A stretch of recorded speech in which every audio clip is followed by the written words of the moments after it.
My billionaire father chose a husband for me. People said that Sebastian Lambert was a fine gentleman who was completely in awe of me.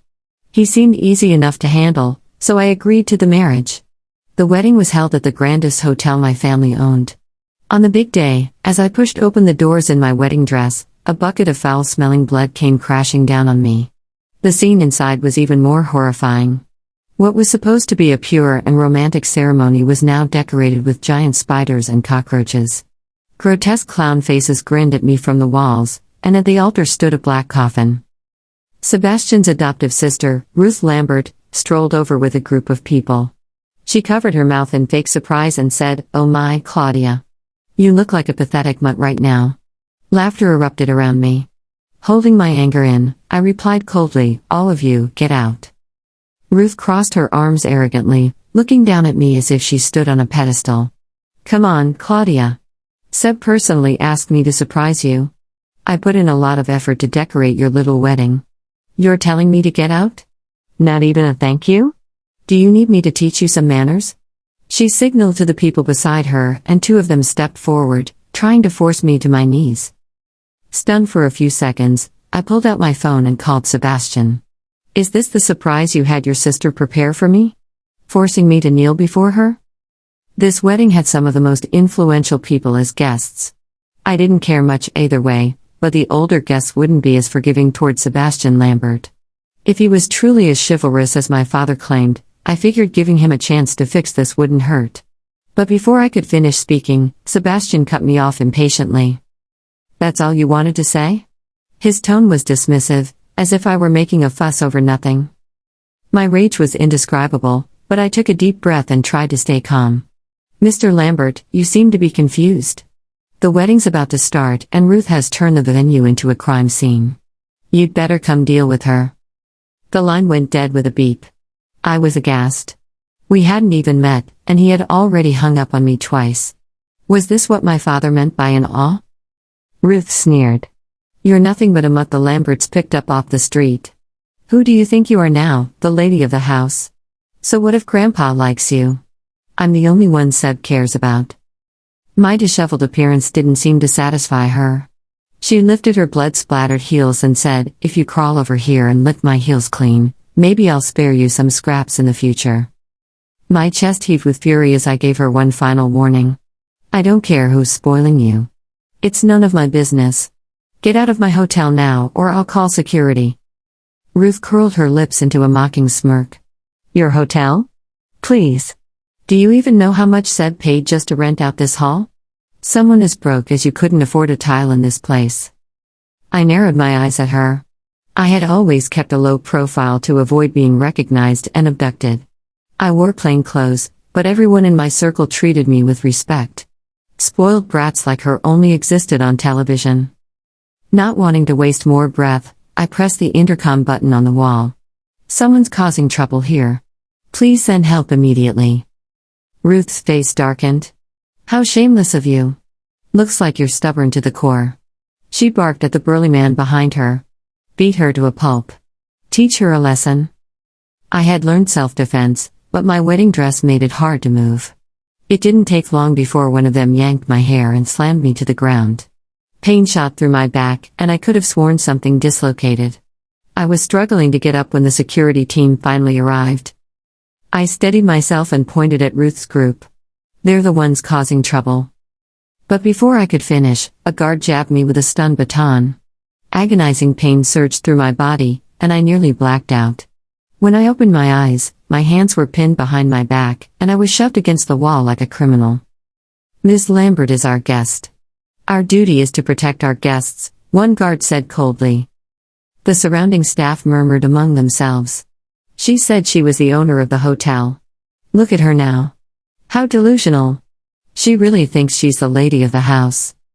The guard holding me said robotically, "Miss, due to disruptive behavior, you are permanently banned from entering this property." With so many people supporting her, Ruth sauntered over smugly, grabbed my face, and taunted, "Scared now? If you still want to marry Seb, crawl over and lick my shoes clean. Otherwise, I'll make sure the whole world laughs at you tomorrow." Never in my life had I experienced such absurd humiliation. Still, I refused to escalate things further. Being treated like a criminal by employees of my own company, I couldn't afford a scandal. When they loosened their grip for a moment, I seized the chance, yanked one hand free, and tried to shove Ruth away. But in the next instant, someone's hand closed tightly around my throat. Got a death wish? How dare you lay a finger on my woman? The grip tightened. I struggled, but he didn't budge. The metallic taste of blood filled my mouth. Just as I was about to lose consciousness, the hand released me. I turned, gasping for air, and realized it was Sebastian. Did this psychopath hurt you? He asked Ruth, his voice cold yet gentle toward her. He was dressed in a groom's suit but didn't even look at me. Ruth feigned innocence. Forget it, Sebastian. She's the one Grandpa wants you to marry, after all. Sebastian's gaze was icy, sharp enough to pin me in place. She's just an arranged fiancée. She's nothing compared to you. I hadn't even said a word about being attacked, and they were already belittling me. Swallowing my anger, I said calmly, Sebastian Lambert, please get your facts straight. I am your fiancé. He cut me off, clearly annoyed. If you still want this wedding to proceed, crawl over and apologize to Ruth now. I had thought he might at least be rational. It turned out he was just another arrogant man. If you have a problem with this marriage, take it up with the elders. Don't take it out on me just to please your little sweetheart, I said flatly. Sebastian smirked. The old man said you'd kill yourself if I refused and even threatened me with shares. If not for that, do you think a nobody like you would ever get close to the Lamberts? Know your place. If you want to stay in this family, start by learning how to please Ruth.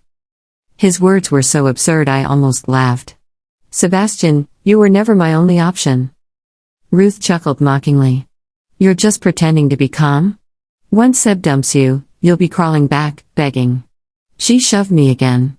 Go on then. Marry someone else. Who's stopping you? I lifted my head, meeting their smug faces. Do you really think the world has to kiss your feet just because the Lamberts made some money? Who do you think you are? The crowd erupted in laughter. Who let this lunatic in? The Lamberts are one of the richest families in the country. She's done for. They didn't know that the Lambert empire depended entirely on patents owned by my family.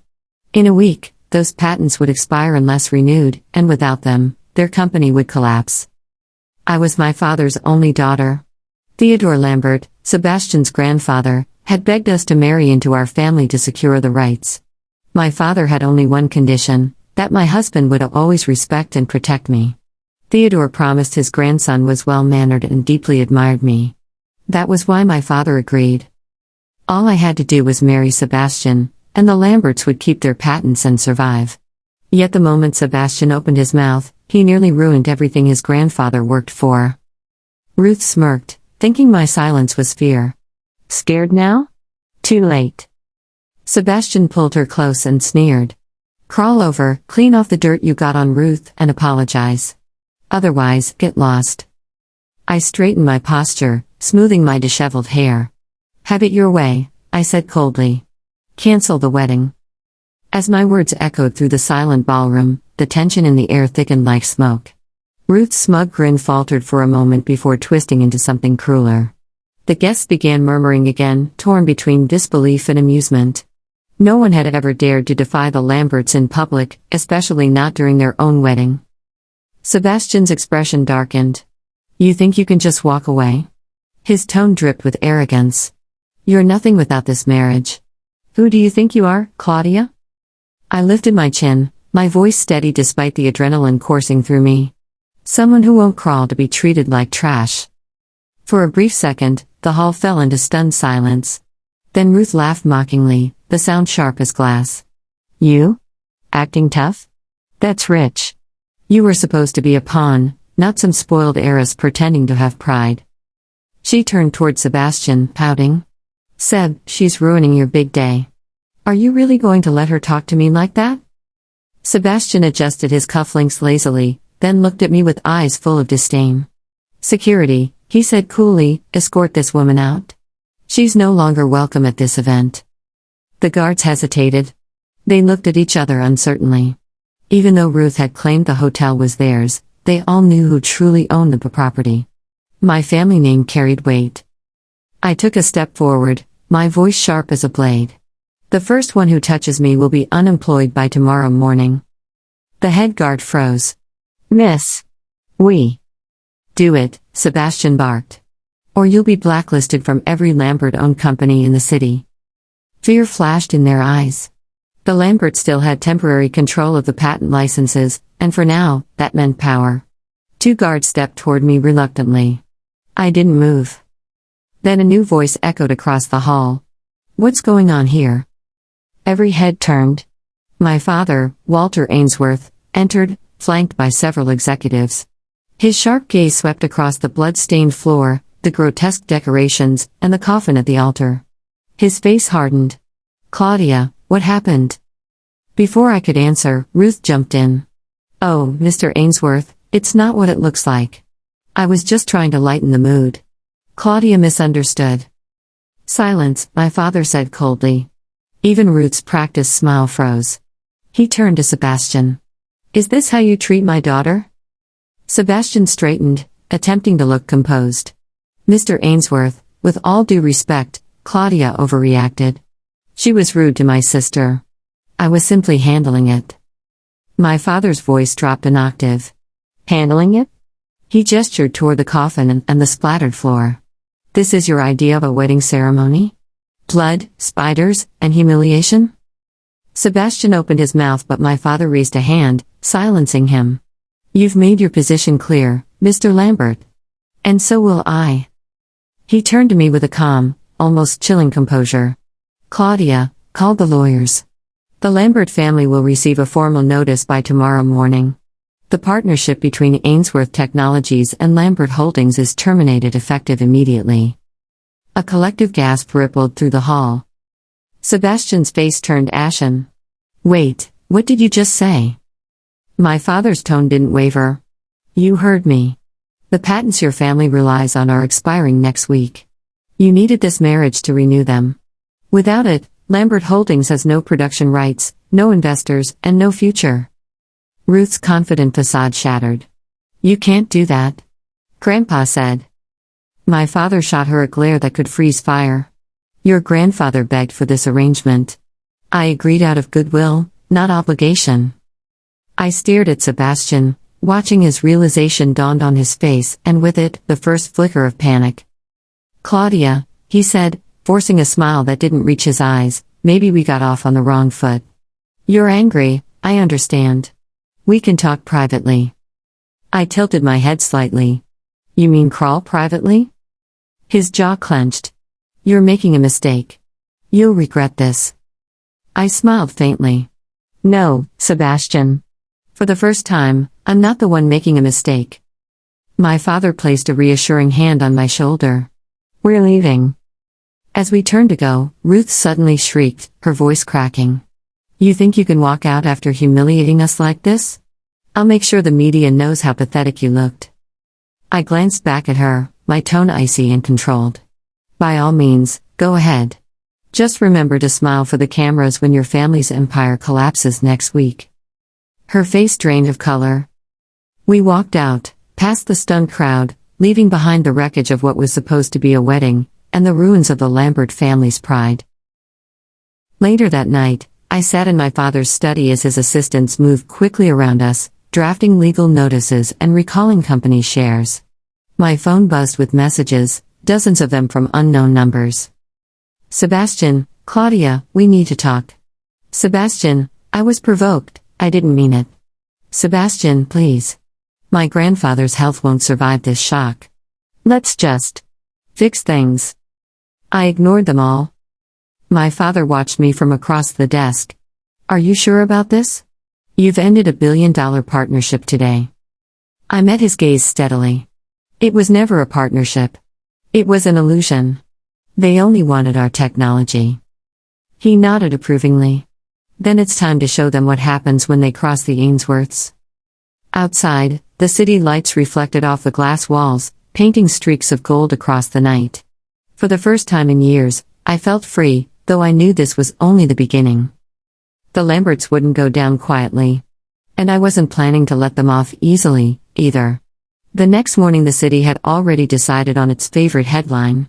Video clips from the wedding, grainy, then sharpened, then slowed frame by frame, had been cut into merciless loops. Ruth's laugh. The bucket collapsing. The guard's baton. Sebastian's blank face as he watched me get hauled against the wall. The internet loved a scandal, and the Lambert name was trending like a blowtorch. My father moved like a man who had practiced this choreography for decades. He convened emergency counsel, called investors, and instructed the legal team to file every necessary injunction before the Lamberts could try to salvage the narrative. He did not gloat, he focused. When he spoke to the press, he was measured, controlled. We will pursue every legal avenue. My daughter was assaulted at a private event. Those responsible will be held accountable. That alone shifted the tone from gossip to law. Sebastian texted again, more frantic now, the veneer gone. This will ruin Grandpa. Please. Talk to me. I ignored him. By noon the Ainsworth lawyers served a formal termination notice. The Lambert board, blindsided, attempted a countermove, a formal demand for emergency arbitration, and a last-ditch press release denouncing my character. They hired PR firms to spin the footage as an unfortunate prank and to paint Ruth as the victim of a scheming outsider. The first lie looked sturdy until the second lie met a phone with a camera. While Ruth and her team were busy rehearsing cries of outrage, my assistant had quietly uploaded the wedding footage from my phone to several secure servers. There were close-ups of Ruth signaling the men, footage of the man who shoved me, footage that showed his face clearly. There were the recording logs proving Sebastian's call ended after a single sentence. There were messages from Ruth's planner arranging the stunt. Evidence accumulated in a way that could not be PR washed away.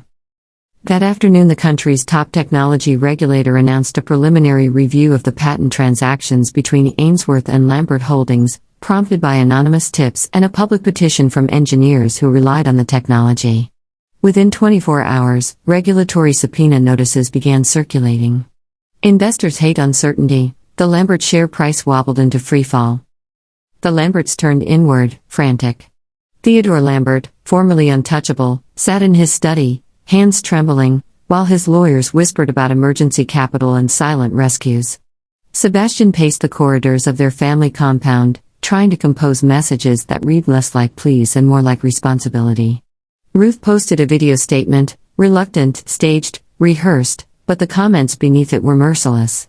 People were no longer asking whether she had gone too far. They were asking why she would do such a thing for a family that would discard her if convenient. A week later the arbitration meeting convened. The room was glass and light, news crews were kept behind barriers. I sat at my father's side, not as a frightened woman but as a representative of the only thing the Lamberts truly needed, the technology our company had developed. The lawyers presented the facts, patent renewal timelines, licensing terms, contractual obligations Marion Ainsworth had set years earlier when she negotiated the original cross-licensing. The language was clinical, precise. It pointed to one simple truth: Lambert Holdings needed this marriage to secure unilateral control of production lines and rights they were not legally entitled to without it. The Lamberts' defense was noisy but thin. They claimed betrayal, called my father vindictive, accused me of sabotaging the match.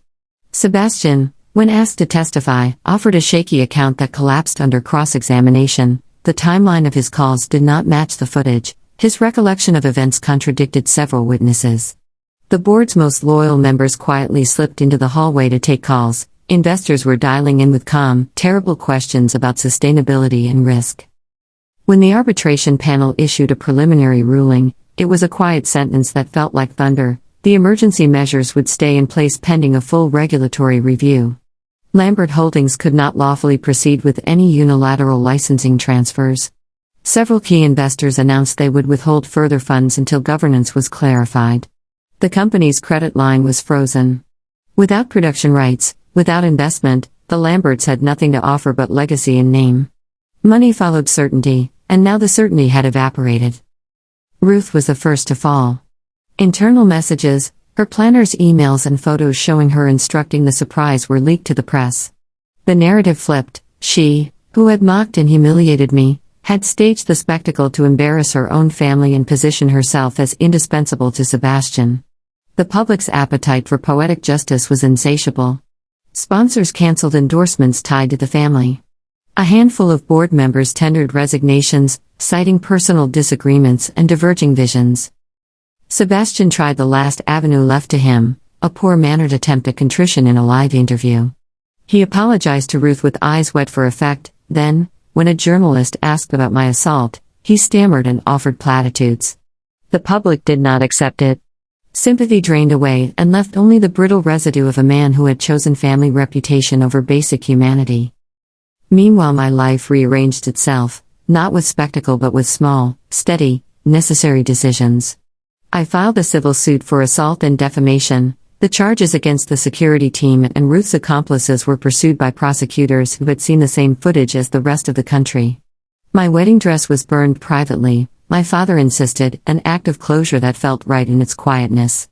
I worked late into nights with engineers and lawyers to secure hard copies of our patents, to ensure there would be no loopholes for opportunists. I visited the factory floors that used our tech, listened to the technicians, and understood the work my family had spent decades perfecting. Power, I realized, was not only in money or titles, it was in the people who kept the lights on. There were calls, too, from unexpected places.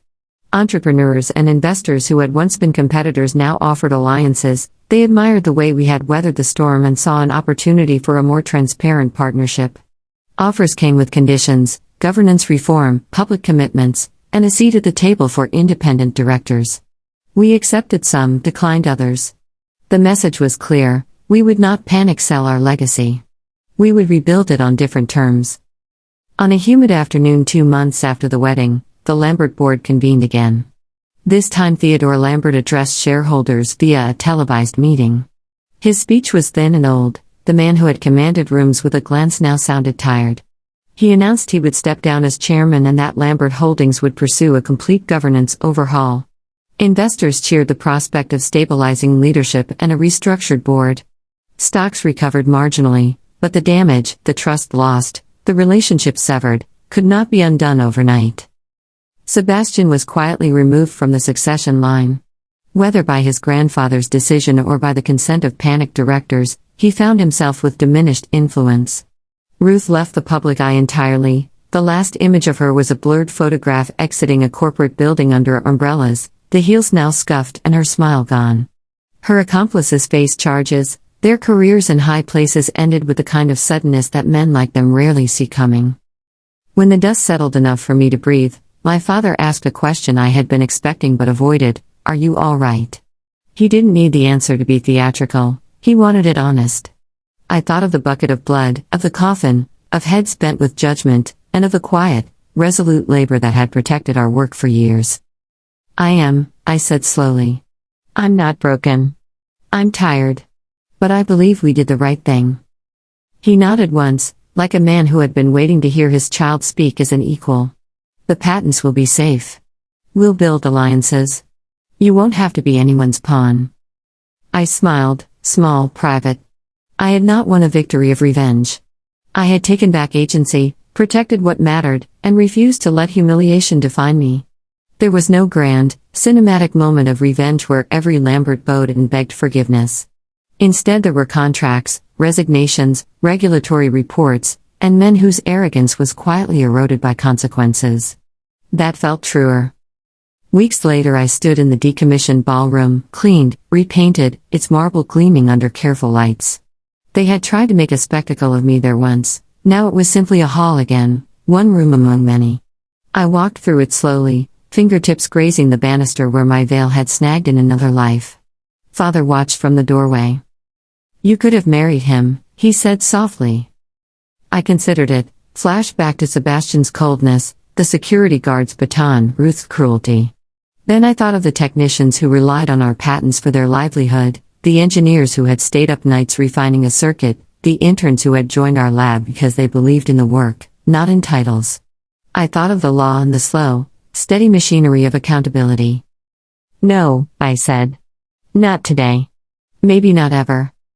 He smiled, relief and pride mingling in his expression. Then let's make something better of this. Life after the wedding was quieter and more measured. There were interviews, many of them, and offers to write and speak. I declined most. I focused instead on the company, on improving practices and protections for future inventors, on mentorship programs for young engineers. I hired independent board members, opened channels for transparency, and instituted a crisis protocol that would ensure no one could weaponize a private event into a corporate coup again. Once, on an ordinary evening, my phone buzzed with a text from an unknown number. It read, "I'm sorry for what happened. I made mistakes. If you ever want to talk," it was Sebastian. I deleted it without opening. At the edge of that deletion I felt no triumph, only a clear, steady sense of where I stood. The world would always be full of people who traded dignity for advantage. What mattered was what you chose to keep when the choice was given: your principles, your family, your work. On the horizon a new project glimmered, an initiative to license our technology under fair terms, bringing access to smaller manufacturers and protecting innovators from corporate predation. It was not the sort of victory that makes headlines for a week, it was the work that endures. I closed my laptop, rose from my desk, and looked out at the city. Lights stitched the buildings together like constellations. The future felt less like an obligation and more like a path I could walk on my own feet, no borrowed titles, no arranged chains, just steady steps, taken by choice. The Lamberts survived, altered and chastened. Some bridges burned. Some doors opened. And in the quiet that followed, I learned the most dangerous thing is not power itself, but the willingness to give it away.